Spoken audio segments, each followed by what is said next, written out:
আসসালামু আলাইকুম সবাইকে। এই ভিডিও টিউটোরিয়াল থেকে আমরা ফেড নিয়ে আলোচনা শুরু করে দেব। তবে ফেড কিন্তু আমরা অ্যানিমেশনের জন্য ইউজ করব। তো আমি কিন্তু সবার প্রথমে যে টিউটোরিয়ালে বলেছিলাম যে আমাদের জাভাস্ক্রিপ্টের লাইব্রেরি jQueryতে প্রচুর পরিমাণে অ্যানিমেশন ইউজ করা যায়। তবে এই অ্যানিমেশনগুলো খুব ফ্রেন্ডলি কাজ করে থাকে। তবে ছোট ছোট যে ফাংশনালিটি বা মেথডগুলো রয়েছে সেগুলো কিন্তু আপনাদেরকে জানতে হবে কোনটা কী কাজ করে থাকে। তো জাস্ট লক্ষ্য করে দেখেন এখানে আমাদের যেই ফেড, সুতরাং আমাদের ফেড ইন হবে নাকি ফেড আউট হবে নাকি ফেড টগল হবে নাকি ফেড টু হবে। তো এই যে চারটি মেথড দেখতে পাচ্ছেন, এই চারটির সঙ্গে আমরা এই ভিডিও টিউটোরিয়ালে একটু পরিচয় করে নিতে চাই। তবে এখানে সবার প্রথমে জাস্ট আপনারা যেটা দেখতে পাচ্ছেন যে আমাদের বেসিক স্ট্রাকচার রেডি করতে হবে। তো এটা কিন্তু আমরা সিলেক্ট করে ফেললাম। তার পরবর্তীতে এখান থেকে আপনারা যে ডিপকে কিংবা যে প্যারাগ্রাফকে বা যে টেক্সটকে বা যে টাইটেলকে সিলেক্ট করতে চান সেইটা জাস্ট এখানে বলে দিবেন। তার পরবর্তীতে আমাদের কী করতে হবে, ফেড ইন নাকি ফেড আউট, তাই না? তো সে কিন্তু আপনার তিনটা প্যারামিটার রিসিভ করবে।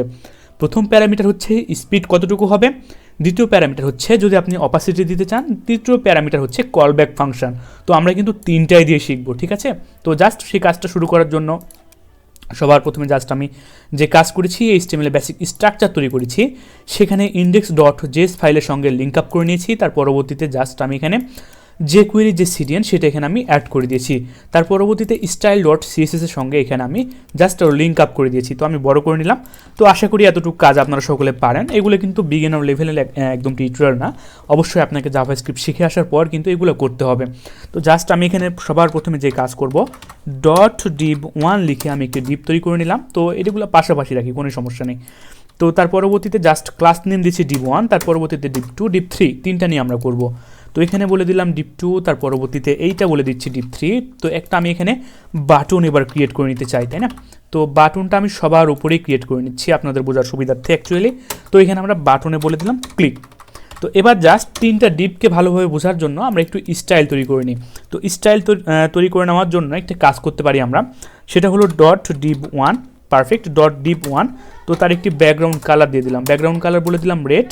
তার পরবর্তীতে তার একটি উইথ বলে দিতে চাচ্ছি, তো উইথ বলে দিলাম 200 পিক্সেল। তার একটি হাইট বলে দিতে চাচ্ছি, হাইটও বলে দিলাম আমি এখান থেকে 200 পিক্সেল, তাই না? তো এটা কিন্তু হয়ে গেল আমার div1 এর জন্য। তো এবার আমাকে div2 এর জন্য সেম কাজটাই করতে হবে। তো জাস্ট আমি এতটুকু Ctrl+C দিয়ে কপি করে নিয়ে এখানে আমি জাস্ট বসিয়ে দিলাম div2, div3, পারফেক্ট। তো আমি জাস্ট এখানে চেঞ্জ করে দিব, তো আপনাদের বোঝার সুবিধার্থে চলে আসলাম এখানে। তো এখানে জাস্ট আমি এটা বলে দিলাম div2, তার পরবর্তীতে এইটাকে বলে দিলাম div2, div3। জাস্ট আমি ব্যাকগ্রাউন্ড কালারটা এবার পরিবর্তন করে দিব। তো এটার ব্যাকগ্রাউন্ড কালার আমি বলে দিচ্ছি ব্লু ভায়োলেট, এবং এটার ব্যাকগ্রাউন্ড কালার বলে দিব আমি গ্রিন কালার, গ্রিন না, যেহেতু আমি রেড দিয়েছি তো এটা আমি ইয়েলো কালার বলে দিতে পারি, পারফেক্ট। তো আউটপুটটা যদি আমি আপনাদেরকে দেখাই, তো দেখতে পাচ্ছেন যে এটা হচ্ছে আমাদের আউটপুট, তাই না? তো অ্যাকচুয়ালি এই কাজগুলো আপনারা সকলে বুঝতে পেরেছেন। তো লক্ষ্য করে দেখেন, এখন আমাদেরকে যে বাটনটা রয়েছে সেটা ধরে জাস্ট আমরা একটু স্টাইল করে দিই। তো বাটন ট্যাগটাকে যেহেতু আমরা সরাসরি ধরতেছি, তো সেক্ষেত্রে বাটন ধরার পর একটি প্যাডিং দিয়ে দিচ্ছি 10 পিক্সেল, তার একটি উইথ বলে দিচ্ছি 100 পিক্সেল। তার পরবর্তীতে তার ব্যাকগ্রাউন্ড কালারটা জাস্ট আমরা পরিবর্তন করে দিয়ে বলে দিচ্ছি ব্লু ভায়োলেট। তো তার কালারটা পরিবর্তন করে আমরা বলে দিচ্ছি এখান থেকে হোয়াইট কালার, সরাসরি RGB কালারটা আমরা ইউজ করতে পারি। তো লক্ষ্য করে দেখেন এখানে জাস্ট আমাদের যে বাটন সেটা তৈরি করা শেষ। তো আপাতত বাটনের ফন্ট সাইজটা আমরা একটু পরিবর্তন করে দিচ্ছি, তো 1.4 rem, পারফেক্টলি। তো এবার দেখেন, এবার কিন্তু আমাদের বাটনটা পারফেক্টভাবে বুঝতে পাচ্ছেন। তো এখন আমরা ফেড ইন সবার প্রথমে যেটা আমরা শিখবো সেটা হচ্ছে আমাদের ফেড ইন, তাই না? তো ফেড ইন অ্যাপ্লাই করার জন্য জাস্ট আমাদের যে কাজ করতে হবে, index.js ফাইলে আমি চলে আসলাম। এখান থেকে কিন্তু এখন আমরা যদি বাটনের উপর ক্লিক করি, সুতরাং বাটনটাকে আমাকে ইভেন লিসেনার চালাতে হবে। তো জাস্ট আমাকে সেই কাজ করতে হবে এবার। তো এখান থেকে জাস্ট আমি বাটনটাকে ধরলাম। তো বাটনটাকে ধরার পর ডট ক্লিক, তাই না? এই ইভেন্টটা আমাদের চলবে। তো ফাংশন, তার পরবর্তীতে জাস্ট আমরা বেসিক স্ট্রাকচার রেডি করে নিই। তো এখান থেকে জাস্ট আমরা বেসিক স্ট্রাকচারটা রেডি করে নিলাম। তো বেসিক স্ট্রাকচার রেডি করার পর এখন আমরা কোনটা নিয়ে কাজ করতে চাচ্ছি, এই যে আমাদের div1, তার পরবর্তীতে ক্লাসের div2, তার পরবর্তীতে ক্লাসের div3, তাই না? তো সেইগুলোকে নিয়ে এখন আমাকে কাজ শুরু করতে হবে। তো এখান থেকে চলে আসলাম .div1, তো .div1 ফেড ইন। তো লক্ষ্য করে দেখেন ফেড আইটা বড় হাতের হবে এবং এখানে আমাকে এনটা লিখতে হবে। ফেড ইন মেথডকে আমি সরাসরি কল দিয়ে দিলাম, পারফেক্টলি। তো আমরা কিন্তু এটা জাস্ট div1 এর জন্য ফেড ইন করলাম, তাই না? তো এখন কিন্তু আমাদের কি করতে হবে, div1টাকে আমরা ধরেছি কিন্তু div2টাকে এখন আমরা ধরিনি। তো জাস্ট আমরা যে কাজ করতে চাচ্ছি এইটাকে Ctrl+C দিয়ে কপি করে তার পরবর্তীতে এখানে Ctrl+V দিয়ে পেস্ট করে দিলাম, এখানেও Ctrl+V দিয়ে পেস্ট করে দিলাম।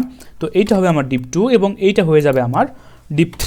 তো এই যে ফেড ইন, এই ফেড ইনটাকে জাস্ট আমি এখন যে কাজ করতে চাচ্ছি সেটা হচ্ছে আমাদের যে সেকেন্ড, সুতরাং মিলি সেকেন্ড এখানে আমরা বলে দিব 3000 মানে 3 মিলি সেকেন্ড, 3000 মিলি সেকেন্ড মানে 3 সেকেন্ড, আর 5000 মানে আমার এটা হচ্ছে 5 সেকেন্ড নিয়ে ফিড ইনটা হবে, তাই না? তো অ্যাকচুয়ালি লক্ষ্য করে দেখেন আমরা যদি এখন ক্লিক করি তো এখন কিন্তু কোনো আমাদের কাজ হবে না। তো এইটা ফেড ইন মানে কি? ফেড ইন মানে হচ্ছে এটা ভিতর থেকে আসবে, তাই না? তো ভিতর থেকে আসার জন্য আমাদের যে ডিপগুলো ছিল সেই ডিপগুলোকে আমি ডিসপ্লে বলে দেবো নান। তো আমাকে 3টা ডিপের জন্যই কিন্তু এই সেম কাজটাই করতে হবে। তো জাস্ট আমি কন্ট্রোল ভি দিয়ে পেস্ট করে দিলাম এবং এইখানেও আমি কন্ট্রোল ভি দিয়ে পেস্ট করে দিলাম।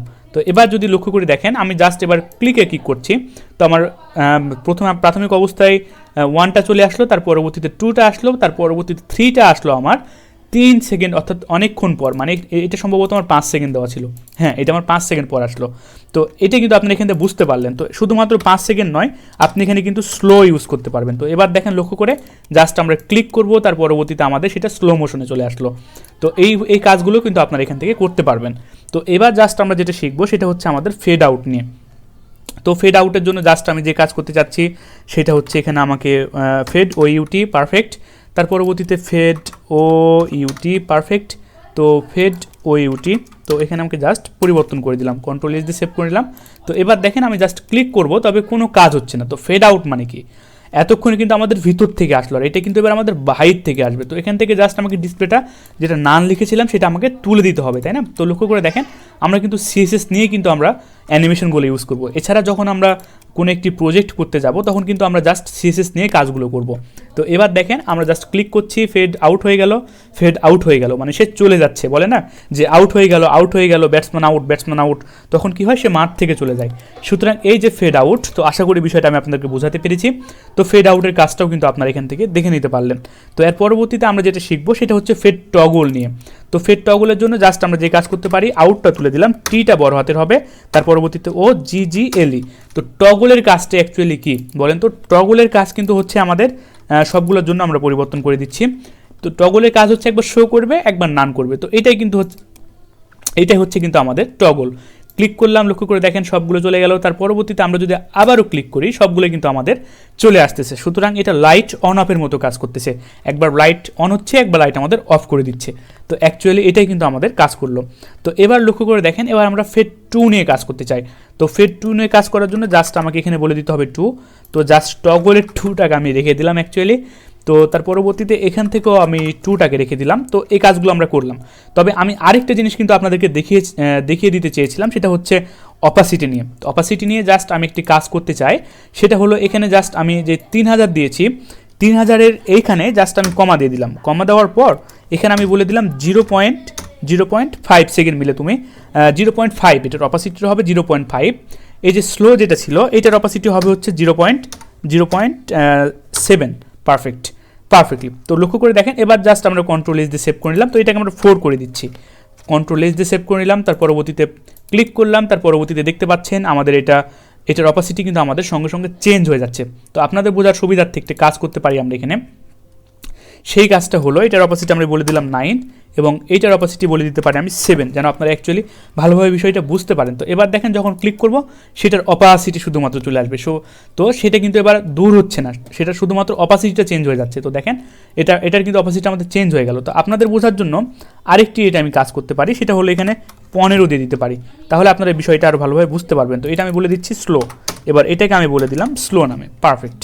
তো দেখেন এবার জাস্ট আমি এখানে ক্লিক করছি, অপাসিটি এবার দেখেন খুব ভালোভাবে আপনারা বুঝতে পারতেছেন। তো এইটাই কিন্তু হচ্ছে আমাদের অপাসিটি।